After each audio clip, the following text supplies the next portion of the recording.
Big Dreams, based on Genesis chapter 37, verses 1 through 36, chapter 39, verse 1 through chapter 42, verse 38, and Genesis chapter 45. Many years later, Isaac's son Jacob takes over as head of the tribe. He settles his family in his father's land of Canaan. His sons take care of his flocks of sheep. One day, Jacob gives his beloved son Joseph a special gift. Your father had this coat made just for you. For me? It's just like a chieftain's robe. The next time Joseph goes out to the fields, he shows off his new coat. His brothers become jealous, but that is nothing compared to how they feel when Joseph says, This reminds me, I had a dream last night. We were all bundling grain. When we finished, all your bundles bowed down to mine. Bow down to you? Never. But Joseph doesn't get the hint. I had another dream. This time, the sun, moon, and stars bowed down to me. Joseph, stop your boasting. You really think your mother, brothers, and I will serve you? Could this dream really be from God? Jacob soon forgets his own anger toward Joseph, but the second dream whips the older brother's hatred into a burning rage. He thinks he's a star, huh? I'll show him how far a star can fall. While the older brothers are tending sheep far away in the land of Shechem, Jacob sends Joseph to find them. Here comes that arrogant dreamer. I've had enough of this talk. Let's get rid of him. Joseph's brothers pounce on him, strip him of his fine coat, and throw him down an empty well. Then they talk about how to get rid of him for good. Let's just let him starve. Wait, see that caravan coming? We could sell Joseph to them as a slave. Then we get rid of him and make some money. So the brothers pull Joseph out of the empty well and drag him to the caravan. This boy is our slave, but he talks too much for our liking. How much money would you give us for him? He's a handsome boy. He should bring a good price in Egypt. He looks soft. At most, I could offer 15 shekels. But Shh! Keep still, slave. See? Always talking. Look, 20 shekels and you've got a deal. Reuben has been watching the sheep and trying to figure out how to save Joseph. But the caravan is well out of sight by the time Reuben discovers what his brothers have done. Where is Joseph? What have you done with him?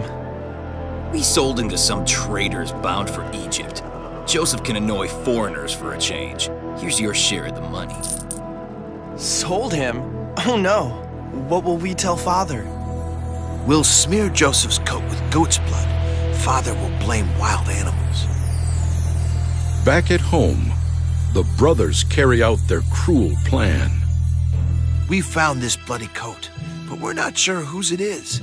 Do you think it's... It's Joseph's. A lion must have killed him. Joseph, my son! My son!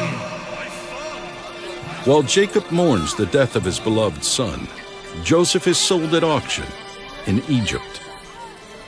Look, this boy is strong and handsome. He'll make a fine slave, even in the king's palace. How much am I bid? 30 shekels! oh God, please help me. How is this in your plan? And so Jacob's favorite son becomes the slave of Potiphar, captain of the king's guard. But Joseph does not beg for pity. He puts his trust in God and holds up his head proudly.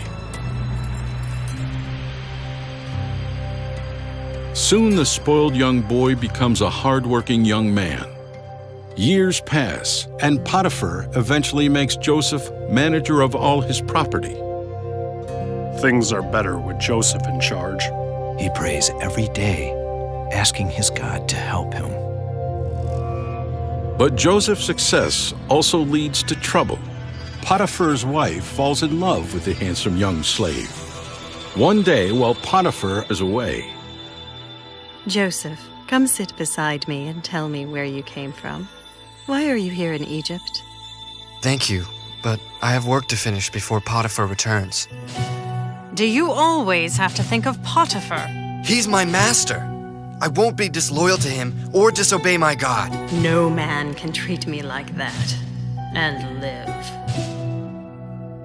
she waits with Joseph's robe in her hands.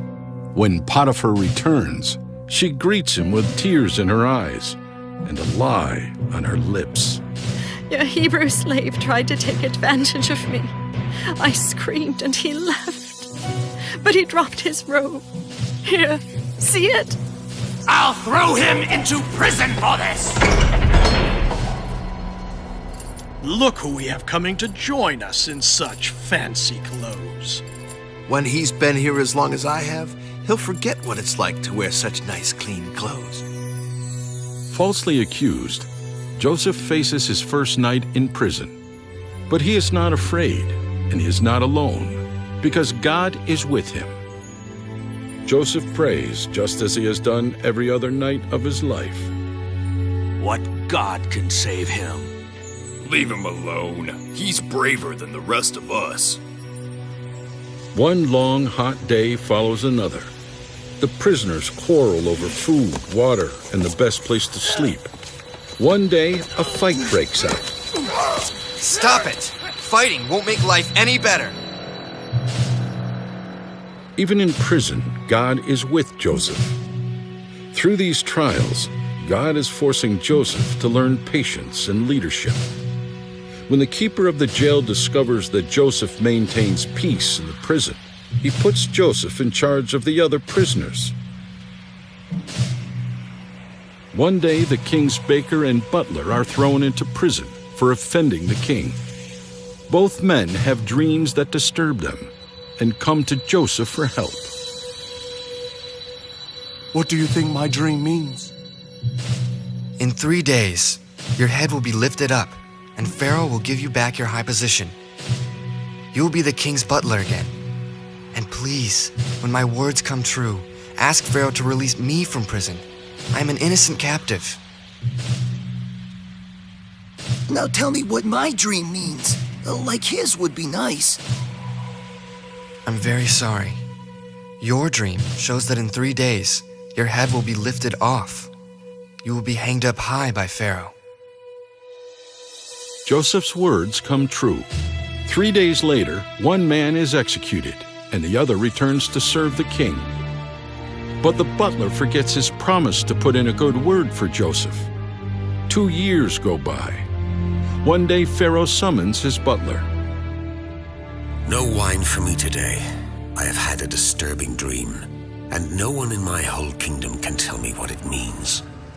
Pharaoh, I know of a Hebrew prisoner who can tell the meaning of dreams. He explained mine. Joseph stands before the Pharaoh of Egypt. Is it true you can tell the meaning of dreams? I can't, but my God can. Oh, Pharaoh, tell me your dream.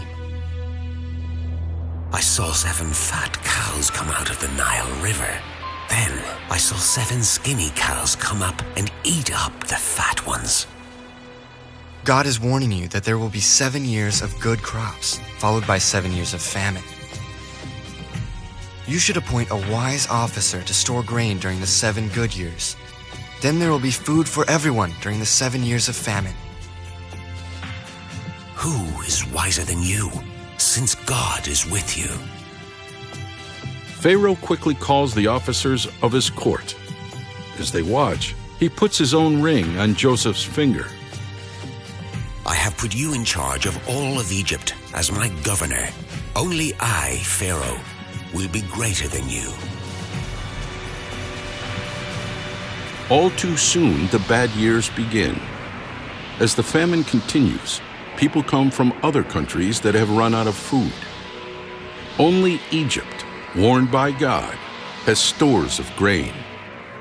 People from every country come to Egypt, hoping to buy some of the extra food. One day, Joseph's brothers from Canaan enter Joseph's city. Joseph's brothers are shocked to realize that the governor of all Egypt is actually their long-lost brother. Then they remember how they last treated him. Joseph, he must hate us. What will he do now? I believe it was God's will for me to come to Egypt, so I could save your lives and the lives of everyone suffering from the famine.